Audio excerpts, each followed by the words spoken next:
I hope you're well. Hope you and your families are well, and I'm sending love as always. So let's get started. And as I said in the email that I sent out, I apologize for how kind of slow the last lecture was, because I wanted to walk very slowly through the title of the course, because the title of the course kind of announces both a tension in the course as well as the way of the course, what the course is going to do. And it's important. And of course, it's playful. The title's playful, but the tension is real, and the way of the course is real. And so last week we had spent some time and kind of methodically moving through this issue that is kind of in the title of the course. And the title of the course is The Politics of Tragedy, or The Tragedy of Political Philosophy. And as we said last week, the title announces a tension, and it announces a reversal of the traditional way of interpreting Greek tragedy and Socratic and Platonic metaphysics in Western civilization. Okay, so let me just again repeat. So we kind of, one, we get the playfulness of it, we get the meaning of it, we get the tension of it, and then we can start today really moving on the way to unpacking this kind of reversal. So again, the title of the course, Politics of Tragedy, or The Tragedy of Political Philosophy. And the tension is, obviously there's going to be a tension between a kind of tragic worldview that Nietzsche and Foucault are going to celebrate and valorize, all right, and a critique or deconstruction of the traditional way we interpret the origins of the West, and the way not only that we interpret the origins of the West with and in and through Socratic and Platonic metaphysics, but how that also leads us to view the Homeric worldview and tragedy, right? And so so that's the tension, that's the title, that's the tension, and we're going to reverse the analysis, right? We are going to take a Nietzschean and a Foucaultian sort of gaze and glance, a kind of a critique and a deconstruction of this traditional Western academic way of interpreting the emergence of Socrates and Plato, the emergence of metaphysical philosophy, and the value and the importance and the significance that has played since Socrates and Plato.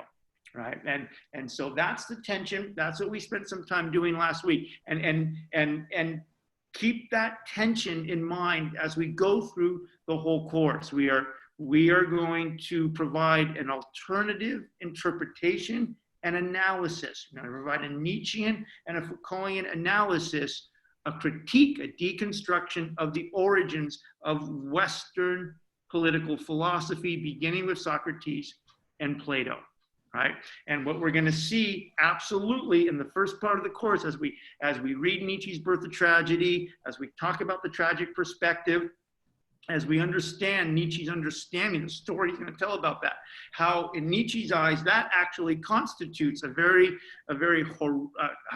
sort of a heroic, powerful worldview. More about that today, and how in Nietzsche's eyes, and this will be nuanced when we get to Foucault after the midterm, but how in Nietzsche's eyes the emergence of Socratic and Platonic metaphysics begins a long illness, a kind of an intellectual and a moral illness in Western civilization. So as we will see, and again, hence the tension in the title, as we will see, for Nietzsche, contrary to the standard interpretation, Western academic cultural interpretation of the emergence of Socrates and Plato, for Nietzsche, the emergence of Socrates and the emergence of Plato and the emergence of philosophical metaphysics and the way that gives rise to a Christian metaphysics, and now in our day and age, a kind of a normative, social and medical and behavioral science metaphysics. For Nietzsche, that emergence of Socrates and Plato, that emergence of metaphysical philosophy, religion, and now science is the beginning of a long era. This is for Nietzsche, this is where Western culture loses its way, loses its nerve, loses its vision, loses its strength, loses its emotional power, and most importantly, loses its creative power, its poetic power. And begins a long illness, which, by the way, for Nietzsche, and in a different way for Foucault, but equally as powerful, results in who we are. We are, Nietzsche famously said, the last people. And this is, we are a kind of a nihilistic culture that has kind of lost its way, lost its will to live, and values nothing. And so I wanted to really just take a half a lecture last week and kind of unpack that story, okay? And we're going to be playing with that tension throughout the course. We're going to be moving in and out of it as we go through all the readings and all through lectures, and it's going to sort of constitute a critical theme throughout the course. All right. So what I want to do today, and for the next probably at least week and a half of lectures, is identify some core themes that are going to start today and are going to take us all the way to the midterm, in and through both Sophocles' Antigone and Nietzsche's The Birth of Tragedy. I want to identify and talk about, we have to identify, and we've got to talk about some core themes, some core concepts, some core ideas, right? We've got to identify them and explain what they are and the work they do, what they mean in terms of the course. And once we do that, then we can begin The Birth of Tragedy. So we have about 2 weeks of kind of introductory work that we have to do just so we can read The Birth of Tragedy. We can't even read it. We can't read it. We can't penetrate it. We can't understand it unless we have some familiarity of Nietzsche's conception of tragedy, how that brings him to a critique of Platonic metaphysics, how his critique of Platonic metaphysics opens up what we now call postmodernism, and how postmodernism animates. What is the theoretical device, nominalism, that animates postmodernism? We got to tell that story, and we got to explain what those ideas are and the work they do. And then once we do that, then we can read Nietzsche's interpretation of the Antigone. We can see the Antigone operating in a fundamentally different way, powerful way. And equally as important, we can understand the depth and the power and the transformative power of Nietzsche's The Birth of Tragedy. Okay, so this is, we're going to begin this today. And as I said last week, please, if you can, print out this first outline, or at least have it somewhere on your desktop or laptop so you can follow along with me. And it tells the whole story of where we're going, okay? And it's what I'm going to be working with. So have it available. And by the way, it's all sorts of great information in it. It's very useful to you. And of course, the title is Political Science 471D Major Course Theme Outlines. And it's of course about 7 pages long. So please find that on the Canvas page, print it out if you can. If you have the resources to print it out, please do so. If not, open it up. So are we ready to go? Yes. All right. So let me just identify the major themes, and we're going to take probably one lecture to talk about all of them, okay? And again, like I intimated just a few minutes ago, if you master this part and you master the themes, then you're going to master Nietzsche and you're going to master Foucault, all right? So what are the core themes that are going to take us from this point to the midterm through a reimagined reading and interpretation of Greek tragedy, and Nietzsche's just absolutely profound book, The Birth of Tragedy? What are those themes?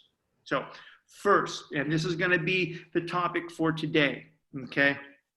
first. And I'm just going to identify them, and then I'll go back and talk about it. So the first one, we're going to begin with a brief introduction, just a kind of assessment of Nietzsche's interpretation of Greek tragedy. Okay, and that's Roman numeral 1 on the outline. We're going to do that today. We're going to just really unpack that and talk about that. And if we have an opportunity, already start to link it to current cultural and political events. The second theme, again, Roman numeral 2 on the outline, Nietzsche's critique of Platonic and Christian metaphysics, okay? Because Nietzsche's interpretation of Greek tragedy, and by the way, his poetic, his ascetic, his stylized interpretation of Greek tragedy, okay, brings him into conflict with the standard value, the standard interpretation and the standard valuation of Socratic and Platonic metaphysics, of the entire metaphysical tradition, right? And again, I asked you to read The Attempt at Self-Criticism, just to kind of just get into it, engage it, and already in The Attempt at Self-Criticism, Nietzsche is very clear about his critique of not just Socratic and Platonic political philosophy, but science and Christianity. So the second kind of theme we have to raise is Nietzsche's critique of Socratic and Platonic philosophy, metaphysics, and theology. And so we're going to have to, one, identify what that critique is, and we're going to have to identify what metaphysics is. I know some of you have had other classes with me, so you may be familiar with this, but we got to at least understand what Plato and Socrates understood as philosophical metaphysics, Christian metaphysics, and scientific metaphysics. So we know what Nietzsche is critiquing. So that the second theme that we will kind of just discuss and unpack is sort of Nietzsche's engagement and critique of Platonic and Christian metaphysics. Now, once we work through that, then we can come to the third theme that we will move through on our way to the midterm. And in and through Nietzsche's critique of Platonic and Christian metaphysics, and we see this already in The Birth of Tragedy, is the emergence. Nietzsche doesn't use this language. He doesn't even use this term. In fact, the term is not coined until a couple decades ago. But we see the emergence of what we now call post-metaphysical or postmodern philosophy, okay? So I want to talk about what Nietzsche means by that. What is post-metaphysical,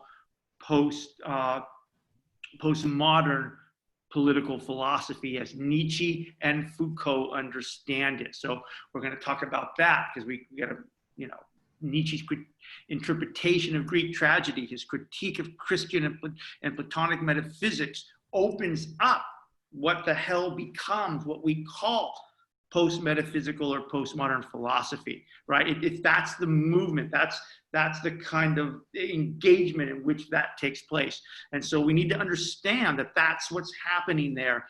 And not only do we need to understand that that's what's happening there, but we need to understand what Nietzsche and Foucault and Lyotard, at least in a serviceable way, in a kind of useful way, and for the purposes of the lectures and the course, what the hell do they mean by postmodernism? What the fuck does it mean? And when we get to that lecture, we'll see that one, nobody, the word is so ubiquitous. It's used in so many ways. And so we're going to have to narrow it so we can really focus. Now, after we define or identify or define what postmodernism is, as Nietzsche understands it, as Foucault will operationalize it, we need to know, well, how does postmodernism critique metaphysics? What is the theoretical resources, the theoretical tools, the theoretical leverage that Nietzsche and that Foucault, that the postmoderns use to critique and deconstruct and dismantle the entire metaphysical, philosophical, religious, and in Foucault's way, normative social behavioral medical sciences apparatus? How do they do it? What's the tool right? That allows Nietzsche, that allows Derrida, that allows Foucault, that allows Lyotard to systematically deconstruct 2,000 years of a fucking obsession with the truth, and this idea that the truth is out there, that we are rational or spiritual, and that our purpose is to go acquire knowledge, and that's the right thing to do. And if we do that, we will live well, right? What's the tool that Nietzsche, Lyotard, Foucault, and Derrida use to deconstruct that fucking project? What is it? How do they do it? Why is it important? Why is it powerful? And that tool is called nominalism. It's a theory of language, right? It's a theory of language. Nietzsche is the first to, Hobbes was a nominalist, but Nietzsche was the first post-metaphysical nominalist. And Nietzsche was the first to articulate a kind of post-metaphysical nominalist theory of language that he uses, that Foucault uses, that Lyotard and Derrida use to kind of dismantle the Jenga of metaphysics. And so we've got to talk about that. And then in January, maybe we'll read The Birth of Tragedy. Just maybe. So this is what we have to do. And this is what we're going to be doing for the next 2 weeks. Okay? And again, it's really critical. And one, because we got to know what Nietzsche's doing. And it's not just critical because we need to know what Nietzsche's doing so we can read the damn book, we can understand what's happening. But if we master this part, if we get a sense of what the hell is going on here, what are the core themes? What are the ideas? What are the critiques? What do they mean and why are they important? If we can sort of get our mind around that, get some structure around that, then you and I, we are 70% on their way to mastering Nietzsche, and it will set us up to really be able to read and engage Foucault. All right, so that's the project. Are we clear about the project? All right, beautiful. So what I want to do today is I want to just talk about the first theme because it's big. There are several moving parts, and it's core to the entire course. We will see Nietzsche make it the kind of driving theme of his analysis in The Birth of Tragedy, the reason for his critique of Christian and Platonic metaphysics, and then even ultimately we will see Foucault sort of modify this analysis and turn it into what he will call disciplinary power in his famous book, Discipline and Punish. All right, so let's take the rest of the lecture and just kind of move or give an assessment, an introduction to Nietzsche's interpretation of Greek tragedy. All right. The first thing to know for Nietzsche, Greek tragedy represents a comprehensive worldview. For Nietzsche, Greek tragedy represents a comprehensive worldview that produces a powerful account of human life, meaning and value, politics, and artistic and cultural productions. Right, and so this is the and again, keep this in mind. What we've already said about the kind of the title of the class, right?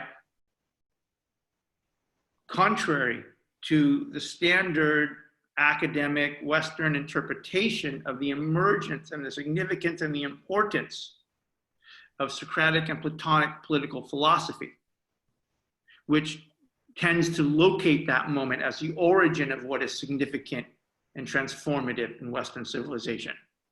Nietzsche sees the sort of the Homeric and especially the tragic worldview of the Greeks as one superior to Platonic and Christian metaphysics, and not just superior, but constitutive of a kind of coherent worldview. Nietzsche views Greek tragedy not as a set of just kind of myths and fairy tales or folklore or kind of interesting but objectively untrue knowledges, as Plato and Socrates will argue. Nietzsche sees Greek tragedy representing a comprehensive worldview that produces a powerful account of human life, meaning and value, politics, and artistic and cultural productions. That's the first thing.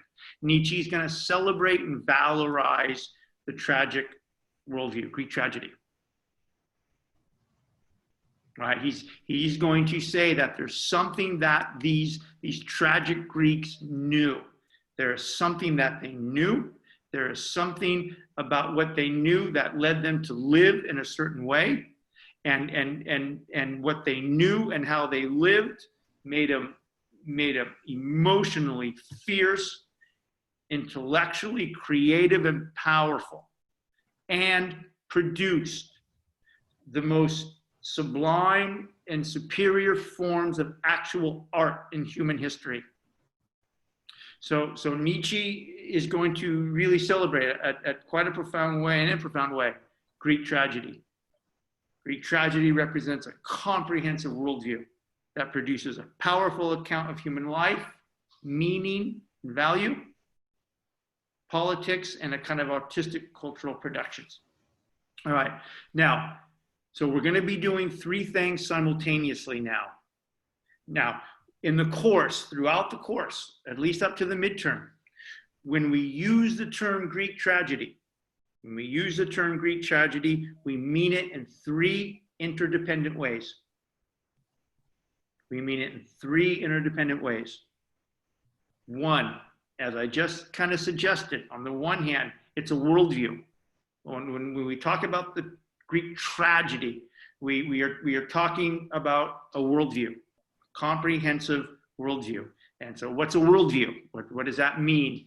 And it means very loosely a kind of comprehensive set of ideas and values that define and explain life, moral and religious values, gender roles and norms, legal and political systems of power and authority, right? So again, when we talk about Greek tragedy, we're going to refer to a tragic perspective, a kind of a worldview that has a semi-coherent set of ideas and definitions and meanings and asserted values about all sorts of important things. What does it mean to be a human being? Who rules and why? What is authority? Who are the gods? What is courage? All of these things. And so when we use the word Greek tragedy, one, we're talking about a worldview. Now, two, or let me just go back and just say quickly that this worldview begins with Homer in the Odyssey and the Iliad, but we're going to have a whole lecture on that later. So the tragic worldview emerges out of this Homeric worldview, out of the Iliad and the Odyssey. But again, more on that later. Now, second way that we use sort of Greek tragedy when we use the term,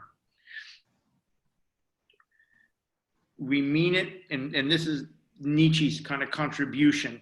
It also means a kind of heroic or tragic account of life, right? The Greek tragedy as a worldview produces, from Nietzsche's kind of interpretation, what Nietzsche will call a kind of heroic or tragic account of human life.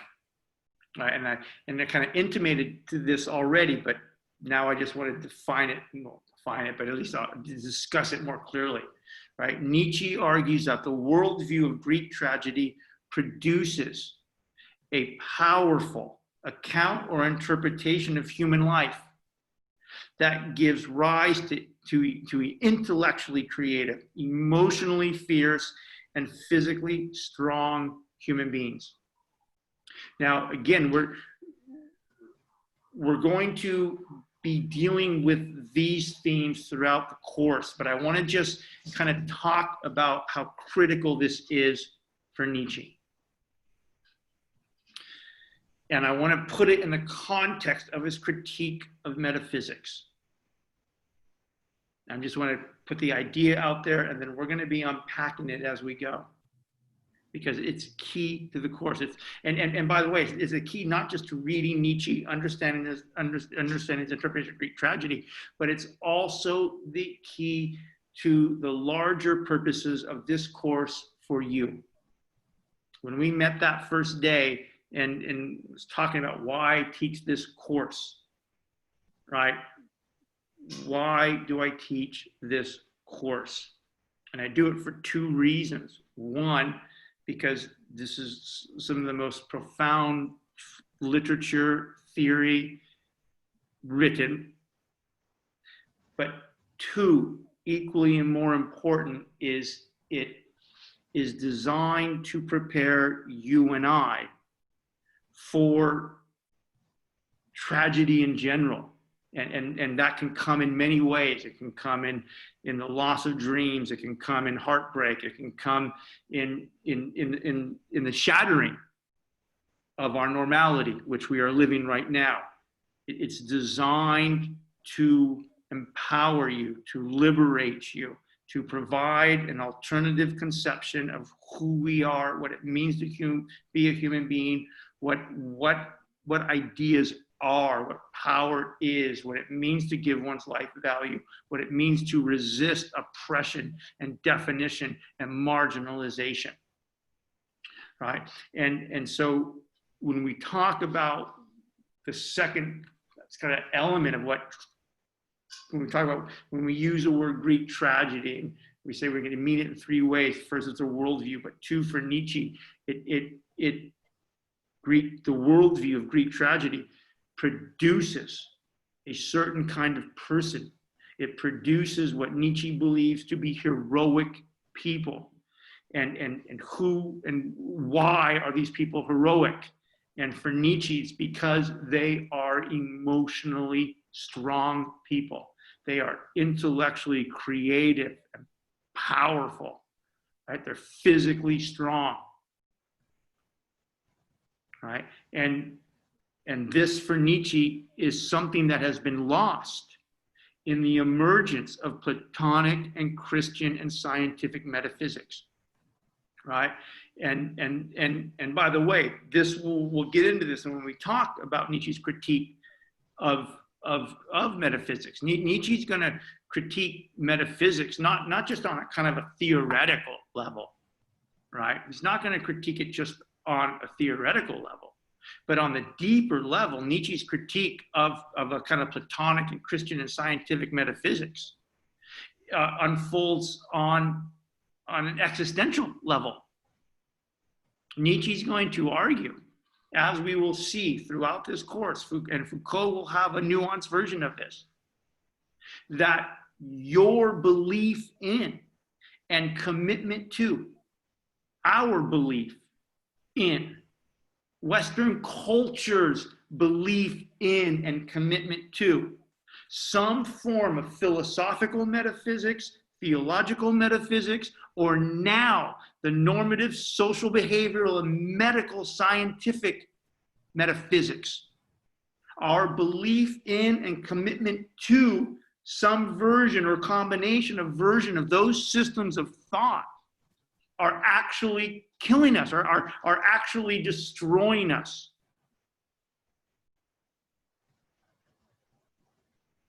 They are actually making us sick. It's not just that they're dubious on an intellectual or theoretical level, Nietzsche's going to argue. And hence the title of the class, The Tragedy of Political Philosophy. Nietzsche's going to argue our belief in and commitment to a moral and Platonic metaphysics, a Christian metaphysics, a scientific metaphysics, is actually making us ill, emotionally weak, psychologically weak, self-hating, life-hating. So Nietzsche's going to argue that the most profound existential levels, there are consequences to our belief in and commitment to some form of metaphysics. Nietzsche's going to argue through his stylized aesthetic interpretation of Greek tragedy and the type of people it produces and who those people are and how they live, that those people knew something about how to live, and what they knew made them emotionally fierce and intellectually strong. And that's been lost. That the emergence of Socrates and Plato, and as we will see in The Birth of Tragedy, the death of tragedy. The last 4 or 5 chapters of the book are on the death of tragedy, as we will see when we get into the book. And Nietzsche laments the death of tragedy. This is a monumental moment in human history of the human decline.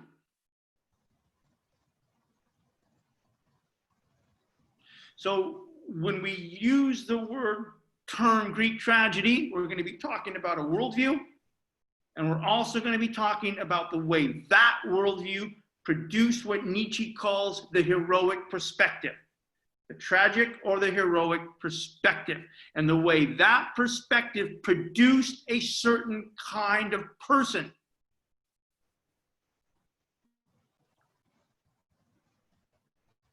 That, by the way, Nietzsche wants to seduce you and I into becoming.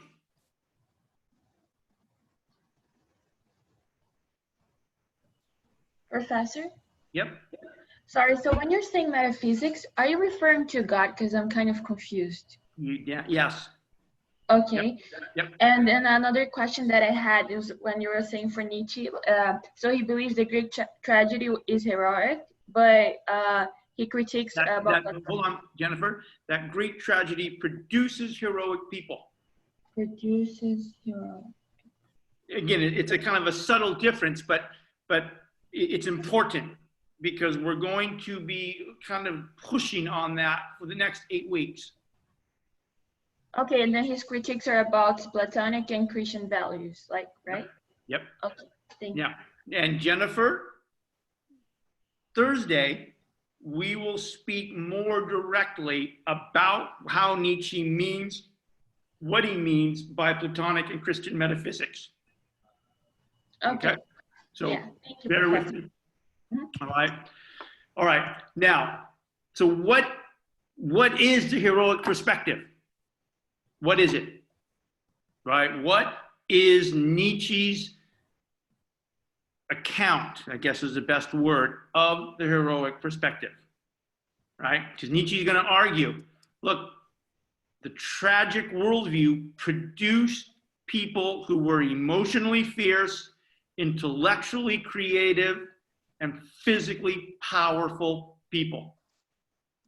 And Nietzsche's going to say that, and again, he's going to try to seduce us into becoming those kind of people. We are not those people anymore, despite our hubris, despite our arrogance, despite our technology, despite our enlightenment genius. We're not those people, Nietzsche argues. That's right. So what is the heroic perspective? What is it that these people know and live that makes them this way? First, the tragic or the heroic perspective for Nietzsche is kind of illuminated by 4 main ideas. First, in and of itself, human life and the cosmos, human life, human meaning, or let's just say human life first, and the cosmos have no inherent or objective meaning, value, or purpose. Let me repeat. So, in and of itself, human life and the cosmos has no inherent or objective meaning, value, and purpose. Now, of course, that doesn't mean that there's no meaning. Does it mean that there are no values, and it doesn't mean that there are no purposes. Obviously, there are. But Nietzsche is going to argue contrary to some form of metaphysical reasoning that in and of itself, human life and the cosmos has no inherent meaning, value, or purpose. First point. Two, and it follows from the first point. Second, therefore, all meaning, value, and purpose are human inventions. Human meaning is a kind of human construction. It's a human invention. It's artificial for Nietzsche. All human meaning, all meaning in general. All meaning is human. All meaning, all value and purpose.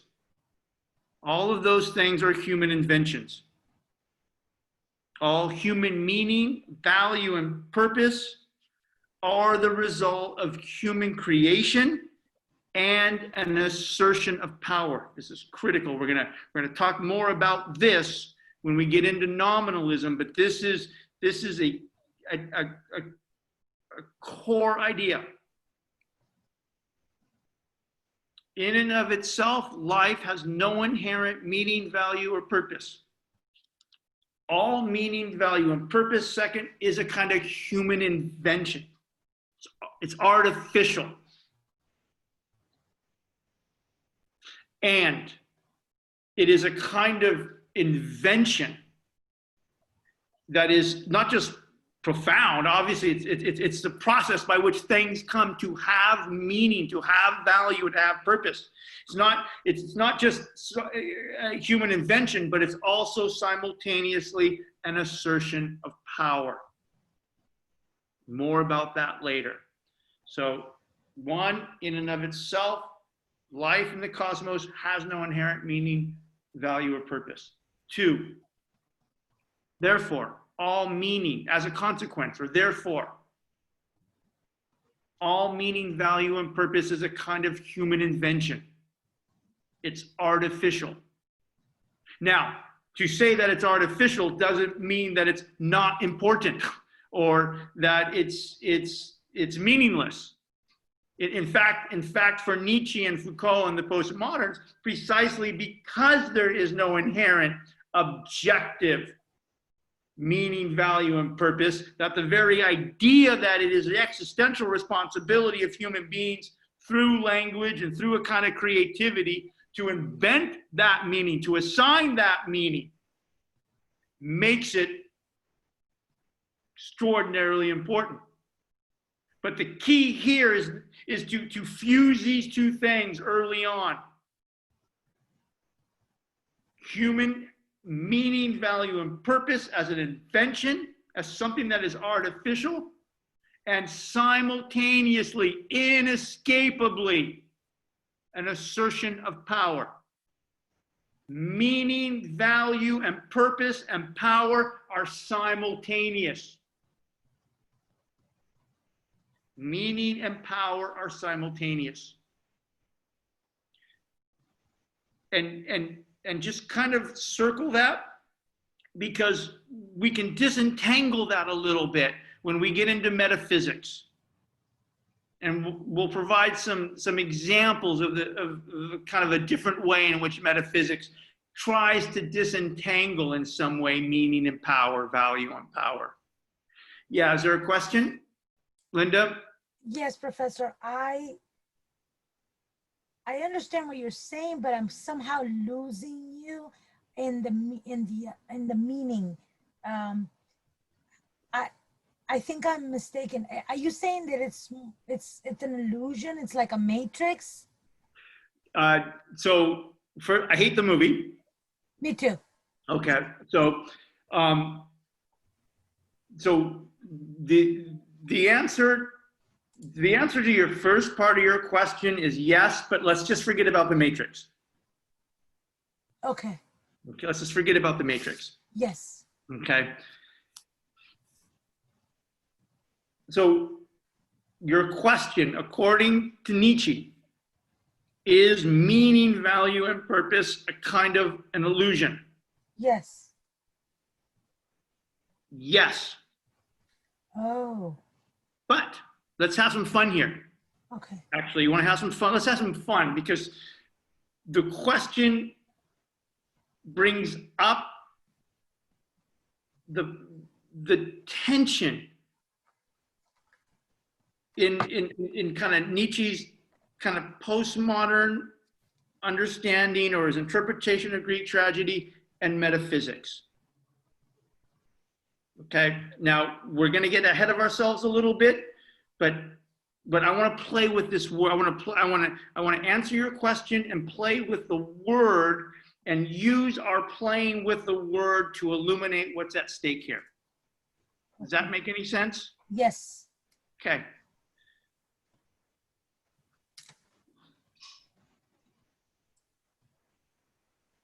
Let's just begin from where we are. Forget Nietzsche for a second. Fuck Nietzsche. Forget that we've said everything that we've said so far. If I come to you and I say, you see that meaning over there? Or that value over there? It's an illusion. How do you take that? Is that when I say it's just an illusion, for us, generally speaking, the heirs, in some way or another, of a very deeply entrenched philosophical, religious, or scientific metaphysics, when someone says that meaning's an illusion, I tend to think of it as what? Good or bad? Well, I wouldn't say good or bad because it could be both good or bad, But generally speaking, when we use the word illusion in this culture, and we use it in the context of meaning or value, it tends to have what kind of connotation? negative. Negative. Jacob's got his thumb down, right? Death to Socrates. Right? It tends to have a negative connotation. Now, why does it have a negative connotation? Because it has no value, because it's a facade. Okay, love you. Okay, but that's okay, you're moving in the right direction, but why a negative connotation? You're absolutely right. It's negative because it's a facade. Okay, beautiful. It has less value, as you said. Why? What's the connotation? You're absolutely right. Those are the right descriptives. But what is the idea that gives rise to those descriptives and that negative connotation? Jacob, what do you want to say? Well, I think it has a negative connotation because a lot of people value the fact that there's a definition. So when we don't have a definition to meaning or value in our lives, it seems like But what, okay, Jacob, you're right, but I'm going to push you a little harder. What type of definition? just like a clear cut, like what. Yeah, but don't be shy, Aaron. Tangible? A definition that people assume to be true. Yes, It's deeply that's right. That's right. That's right. Yeah, in one way, ever since Socrates. Okay, forget Nietzsche. Forget Nietzsche. Let's go back to 350. Let's go back to 411. Socrates and Plato, and then the Christian metaphysics that they give rise to, and then the emergence of the normative, social, and behavioral and medical sciences of the Enlightenment, of which you guys are. You are all graduating next semester with a political science degree. You are the products of the Enlightenment, normative, social, and behavioral and medical sciences apparatus. You're political scientists. You've taken all these classes. You've studied political phenomena from the scientific point of view, and you think you're committed. CSUN is committed. The political science department is committed. Enlightenment culture is committed. The whole damn apparatus and paradigm is committed in some way or another, sometimes more so, sometimes very strongly, to the idea that what exists out there. An objective truth. Some objective, love you, Aaron, some objective truth, whether it's Platonic philosophy, Kantian moral philosophy, as Jennifer said, it's Christian metaphysics understood as God, or whether it's a political scientist thinking with Dr. Cole in your methodology class that you're gonna analyze political phenomena with from the scientific perspective, and you're gonna extract out of that process a knowledge, and that if you do it right, that knowledge will take you ever more closer and ever more closer to the objective what? Truth. Truth. Right? And that process, and by the way, that process is not only true, but it's actually good for who? Us. Yeah, love you. You guys, for us. And not only is it good for us, but you're gonna take that knowledge. And you're going to go out in the society, and what are you going to do? Share it. You're going to share it. And the whole damn idea is premised on the idea that this is good, that the knowledge is true, and its application is good. You're going to, Foucault will call us, I'm one of these, you are one of these. We are the army of technicians. We're the social workers, the psychologists, the child therapists, the professors of political science and sociology. And out there is some truth that the scientific methodology in some kind of normative social behavioral medical science application is going to allow us to observe, collect data, analyze data, apply data, and we're going to fix the damn place. That's our obsession. And it's so deep in us, it's almost impossible to deconstruct. It's almost impossible to unpack. And so when Linda's question says, oh, well, it's an illusion. Depends on what you mean by illusion. And in our context, in our kind of inherited metaphysical context, and again, this comes in all sorts of different ways. Some of us are Platonists, some of us are Christians, some of us are good social scientists. And there are, to be sure, those are different stories about the truth and how one accesses it and what the truth is and how you apply it. To be sure, they're different stories. But they function architecturally and structurally in the same way. They produce the same outcome. Such that if I say, Nietzsche says, well, you know, meaning in and of itself, life has no inherent meaning or purpose. That all meaning, value, and purpose is a human invention and simultaneously an assertion of power. Again, more on that coming.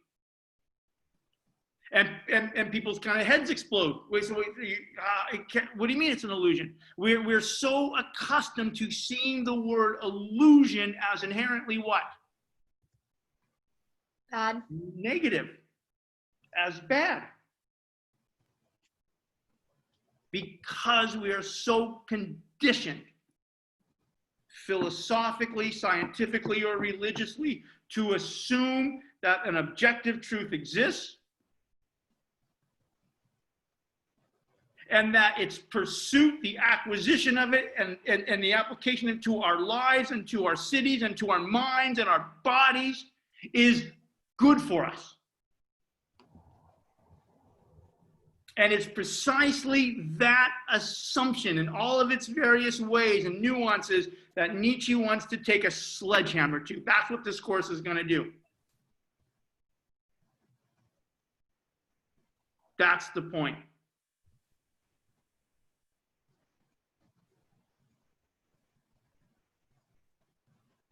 And it's not just taken, and now we can return to a kind of point I was trying to make very poorly earlier. That and there's two things going on here. It's not just that this is a theoretical critique. the consequences of our belief in and commitment to and practicing some metaphysics. What we're doing right now is actually killing us. It's harming us.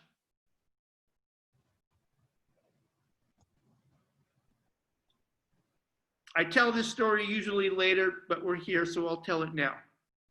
And then we'll finish the lecture. Let me just give you an example. Not exactly on this illusion thing, but just another example of the consequences. So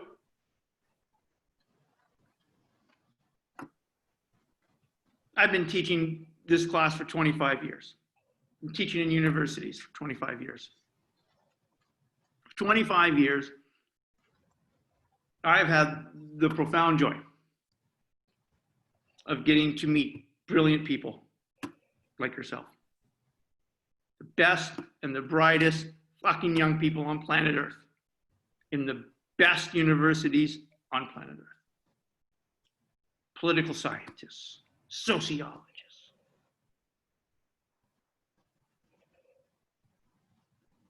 And for those 25 years, a good percentage of you asked me to write letters of recommendation for you, and especially for law schools. Okay, fine, normal. I'm happy to do it, excited to do it. You're excited to go to law school. But law school is not the point. The point is that every year, especially this semester, right now, this is a true story, by the way. Every year, this semester, right now, I'm working through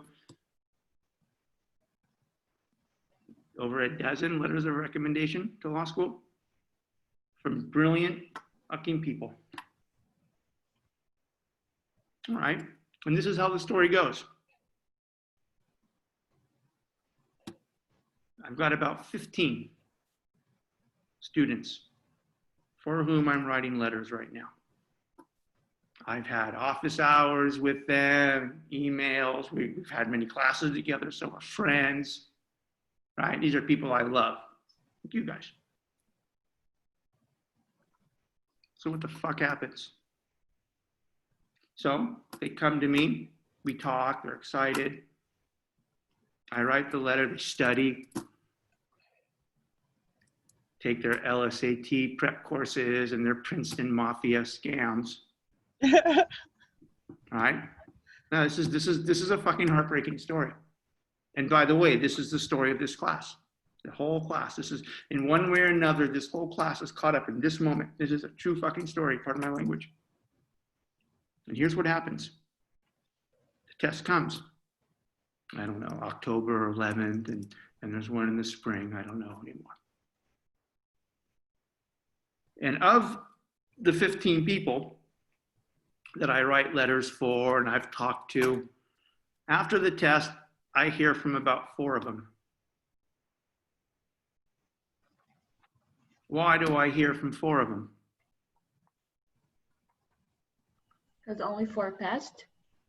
Because only for not past. We're not talking past anymore. But you're on the right track, Jennifer. But we're not talking past. I only hear from 4. You're on the right track, but it's more intense than that. After taking the LSAT, only 4 of them are still committed to going to law school, or they still think they can do it. Not. Only 4 still had a connection with you, or No, Only 4 passed. It's not passed. The word's not passed. Only 4 did what? Well. Only did well. I don't know how they score it now. It's like what's the highest you can get now? 141. 180. 180. Okay, 180. You need a 150 to pass. Yeah. So again, we're not talking about passing. Now, see, this is see, even that's a lie. Hold on, let me finish. So of the 15, I'm just inventing a number here. Of the 15 that I write letters of recommendation for and that I know are excited and that have worked really hard to take this fucking exam, the LSAT, pardon my language. after the exam, I get 4 emails or I get 4 calls. Oh my God, Denji, you're not going to believe it. I got a 179. I'm on my way to Georgetown, or I'm on my way to Berkeley, or I'm on my way to fucking University of Chicago, Michigan, Stanford. And those 4 people, they're obviously really excited, fucking happy. Why are they happy?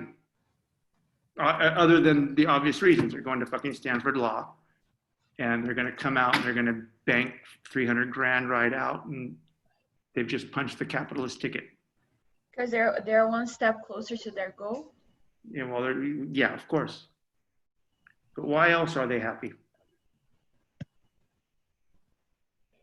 Because they're doing well in like society's like the way society constructed, doing well and achieving, they're winning at that system, in the system. Even deeper than that. That's right. That's absolutely right, Christina. They're not going to Glendale Law. They're not going to Abe Lincoln. They're going to Stanford and all of that. That's right. They're dateable, to be sure. They've just punched the ticket. But why have they now punched the ticket? What's really going on? Why are they happy? And by the way, the other 11 I don't hear from. I wrote 15 letters. I only hear from 3 or 4. Why don't I hear from the other 11? They feel as Gave though that up. the artificial meaning that they've created. No, just the opposite, Jacob. Why? First of all, why don't I hear from the other 11? First They of all, feel like they failed. right? Why don't I hear from them? They feel like they did badly. Yeah, that's right. What's that called? What's the term for that? Failure. Failure. Yeah, but what's the emotional? What are they feeling? Defeated. Embarrassed. Weak. What are they? Why don't they pick up the phone and call me? Hey, Professor Dungy. They're embarrassed. They're They're defeated. embarrassed. They have shame. They're embarrassed. And they have shame and they're embarrassed for all the same reasons the other people are happy. But there's a deeper dynamic going on. It's not just that they're now going to Abe Lincoln. Okay, in this late capitalist, weird valuation society, they're fucked. Okay, that's fine, big deal. But why are they ashamed? Why are they embarrassed? What's driving it at the core of their souls? They feel that they're less than. Be more specific. They now have a kind of evidence and a kind of proof of what? They're not good enough. Yeah, and let's forget that. Let's be. You guys need to be sharper. It's not just that they're not good enough. They're not what? Less valuable. Enough. They're clearly less valuable. That's right. That's why they're in the closet. That's why they're fucking crying. And by the way, it's not just me. They're not calling. They're not calling their friends. They're not calling their parents. They're not smart enough. They're not Yeah. intellectual. Yeah. Okay. And let's push this. And again, what's happening, right? They've submitted themselves to this test, and especially the logic part of the LSAT, right? Can you game out these logic puzzles in 45 seconds and find the right answer given a set of data, right? Mm-hmm. Right? And we think and we believe that somehow that test is an accurate and scientific and therefore truthful assessment of what? Intellect. Intellect, of IQ, right? So now there's so the people who smoked the LSAT, they get 179. Yeah, they're going to punch their ticket. That's fine. But now they have proof. They have evidence of something they've always done in the heart. They're fucking what? Smart. Yeah, they're geniuses. And now the other people who don't write, who are absolutely ashamed, who are collapsing, coming fucking apart emotionally and mentally. Their whole fucking dreams have collapsed. Their sense of who they are have collapsed. Their future has collapsed. And it's collapsed because they now think that they have evidence that they're fucking what? Dumb. Yeah, absolutely. Pardon my language. Sort of Chrissy, not mine. Right? But why are they ashamed? Because it's not just that they think it, but they actually what? They have- Believe it. Believe They it. believe it. They believe it. They believe it. And why do they believe it? Because in some way, They bought in. they Society bought has it. attached meaning to the test. Of course, again, let's get deep into societal values. They've bought into the idea, and might even be a sort of a subconscious level. They've bought into the idea that number derived from this test designed to measure IQ, one's intelligence, and intelligence as a core metric of one's value and earning potential. That those numbers and that test reflect something objectively what? True about them. True about them.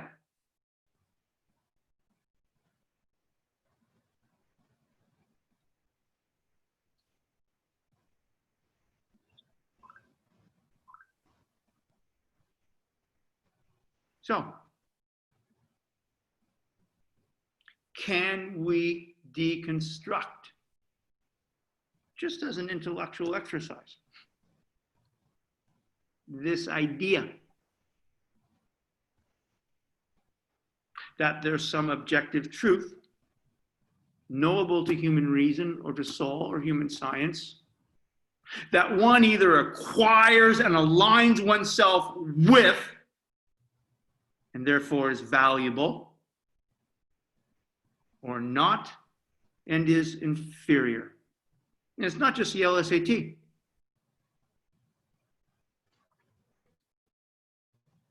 Right? Now it's health. Right? And by the way, this is what makes Foucault famous. We'll get to this after the midterm. Now this is health, right? Now there's a norm. There's a norm and healthy manifestations of mind, of body, of weight, mental operations. And all of this generates, sometimes it generates good things. People, they have evidence that they're fucking brilliant. But it produces this kind of self-hatred in the culture. And so what's an illusion? Right? People don't think that the LSAT is an illusion. They think it's an evidence. Yeah, I think it's evidence of something true. And the consequences to the mind, body, and the politics of their belief and commitment to that is catastrophic.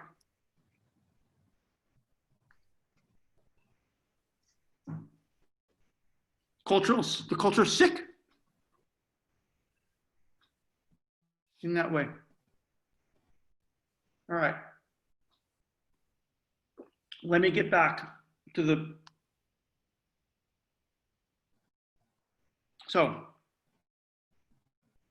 tragic and the heroic perspective is animated by 4 core ideas. 1, in and of itself, human life in the cosmos has no inherent or objective truth or meaning and value.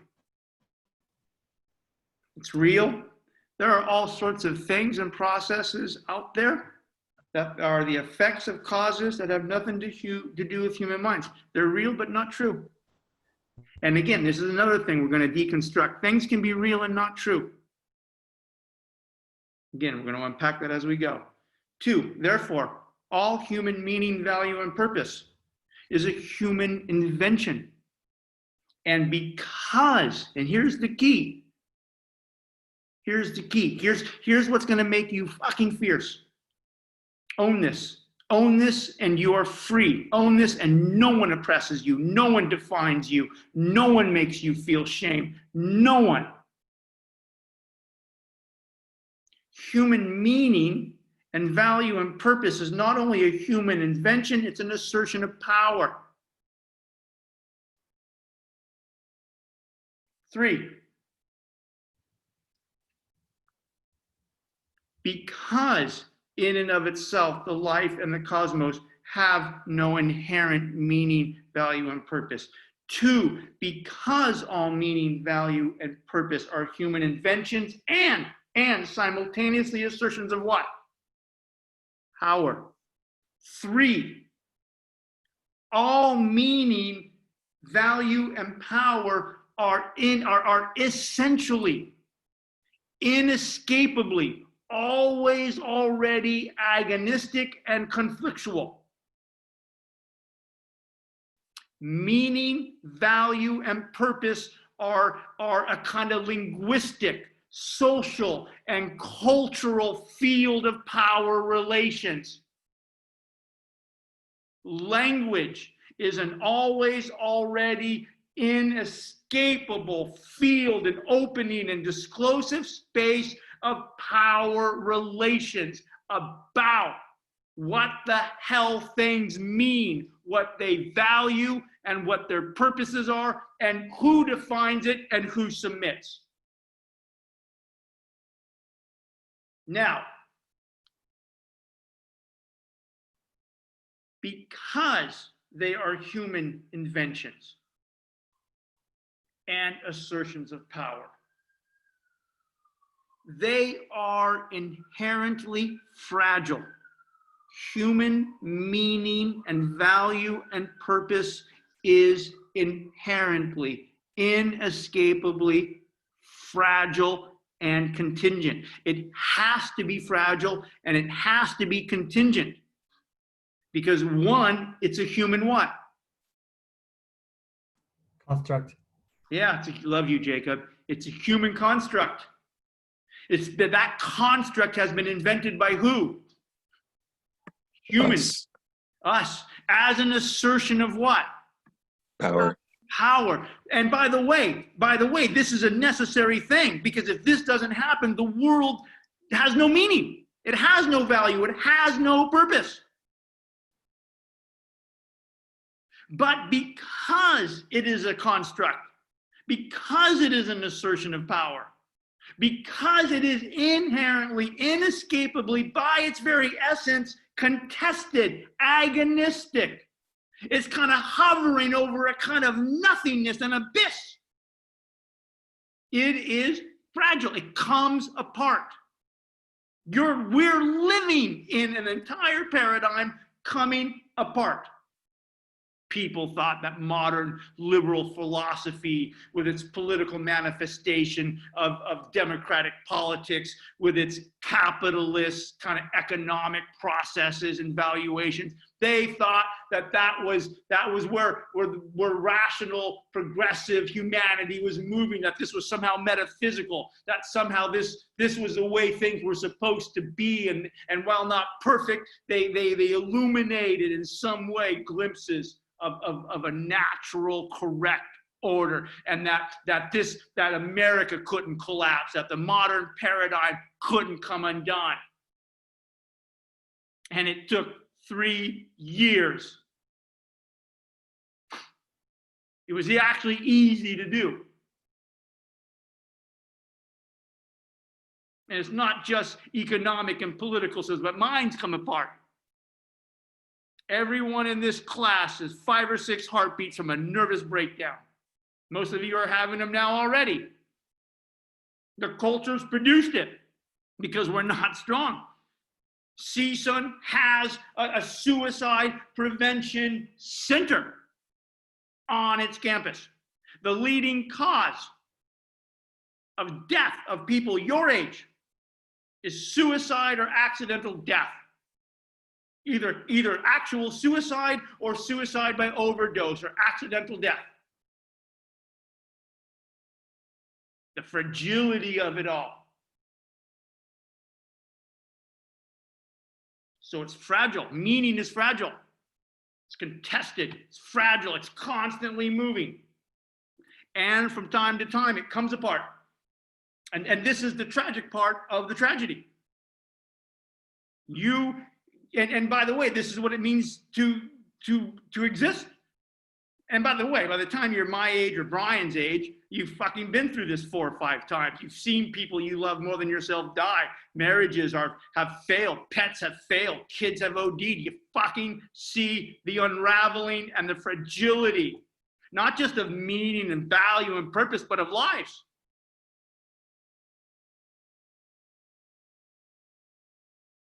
Meaning and value and purpose is asserted as an invention and an assertion of power over nothing. Over nothing. Over the abyss. And we need to do it so we don't get sucked into the abyss. So things have meaning and value and purpose. But never ever forget that meaning and that purpose is value and profound and erotic and important as it is, it's fragile. Your mind is fragile. The consciousness that contains all those ideas, fragile. The life itself is fragile. And from time to time, those things come apart and those things die. And now comes the heroic part, the 4th part. The recognition. The recognition. This is the heroic part. No human meaning, no human power, no human technology will ever enable you to master your own death or the cosmos. Metaphysics leads you to believe that some truth, some technology, some science, some psychiatry, some either technology or medicine will help you master death, will help you master the cosmos. In fact, one of the things COVID has shown in this crushing way, the whole edifice of modern science and medicine has been shattered by this.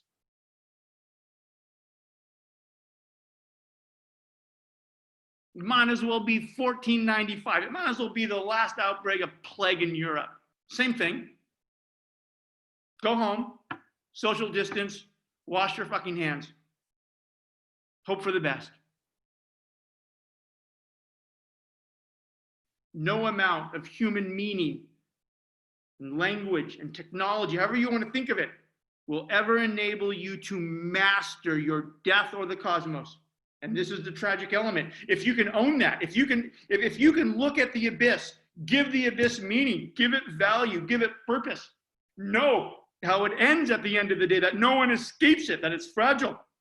And from time to time, you're going to get sucked into the abyss. The dreams are going to collapse. The minds are going to collapse. The marriages are going to collapse. The LSAT stores are going to collapse. If you can confront that and face it and still find the courage the next day, if you're still alive, to redefine, recreate, reimagine, reassert, and live joyously.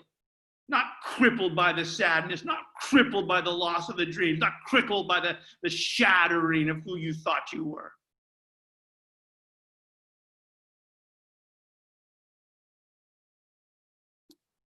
All right, I think we're out of time. We'll pick this up on Thursday. No, keep going, another hour. Yep. Thank you. That's gonna cost you extra. That'll cost you whiskey. I'll pay it, I'll pay it. Give me the account, I'll send you money. I thank you, Professor. Wait. Here's my pop culture moment. I'm the cash me outside professor. Wasn't that a thing? Cash me. Wasn't there a cash me outside girl? Yeah. But it is one of them. 4 years too late, Professor. Oh, see, story of my life. All right, you guys. Thank you, Nick. All right, Professor. Thank you. Have a good one. Thank you. Thank you, Nick. All right, love you guys. Professor.